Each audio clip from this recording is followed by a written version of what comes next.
This video is sponsored by Squarespace. Sign up with the link in the description to get a free trial and 10% off your first purchase.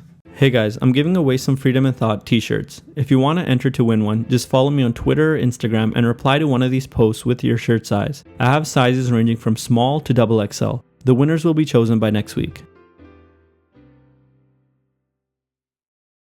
In my last essay, we discussed the importance of critical thinking. Now it's time to answer the trillion-dollar question. How do you become a critical thinker? I should reiterate that I am talking about critical thinking in the sense that it is a personality trait and not a skill. The tendency to think critically about the world emerges from having the proper character traits. I think the following traits serve as a good starting point: open and fair-mindedness, inquisitiveness, flexibility, a propensity to seek reason, a desire to be well-informed, and a respect for and willingness to entertain diverse viewpoints. Emily Lai, Pearson Assessments. There is no quick hack to becoming a critical thinker, but there are some habits that one can build to alter their character in the right direction. Habit number 1. Read a lot and read widely. Exposing yourself to unique points of view is a good way to spark constant curiosity and to stay open-minded. Well-read people understand that there are multiple ways to look at a problem and multiple lenses with which to view the world.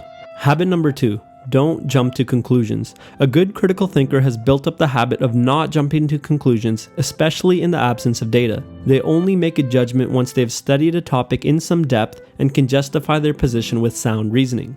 Habit number 3. Create systems, not goals. For example, creating a system, habit, or ritual that promotes writing every day is more effective than setting the goal of writing an essay a week. A system can be measured, refined, and optimized. A goal cannot. I can work on the inputs of my system to create better quality and quantity of outputs. A goal only focuses on the outputs.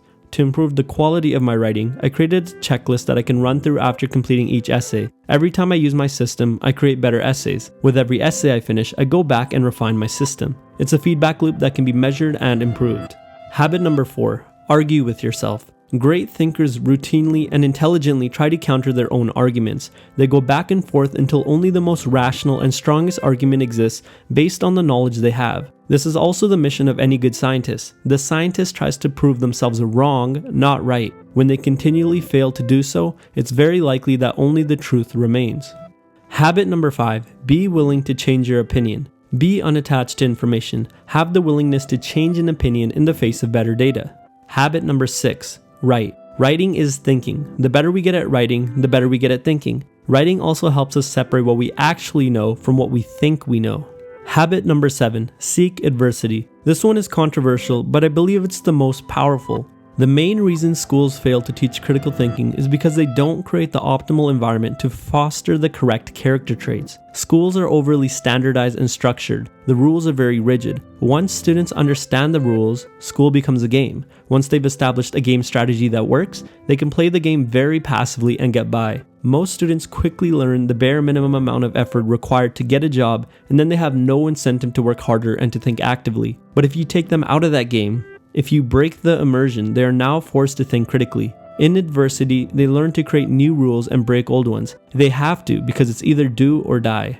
The shift from a passive thinker to an active thinker is very subtle on the surface because it happens internally. It requires internal conviction, a strong belief in oneself. Regardless of how many tips I give someone to become a critical thinker, it ultimately has to come from a deep desire within. Most great women and men have gone through adversity. Why?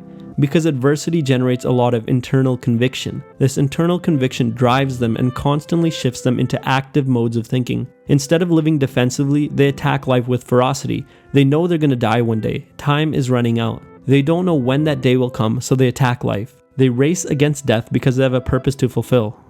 I like to think of critical thinking as a tendency and not a skill. Great thinkers constantly tend towards critical thinking in their daily lives. If school doesn't teach students critical thinking, where are people learning it? Life, adversity, books, the internet. These people become critical thinkers despite school, not because of it. They learn it because they have to. I believe that one day, schools will catch up and do a better job of fostering this environment, but thankfully, we always have the power to put ourselves in a position to learn it.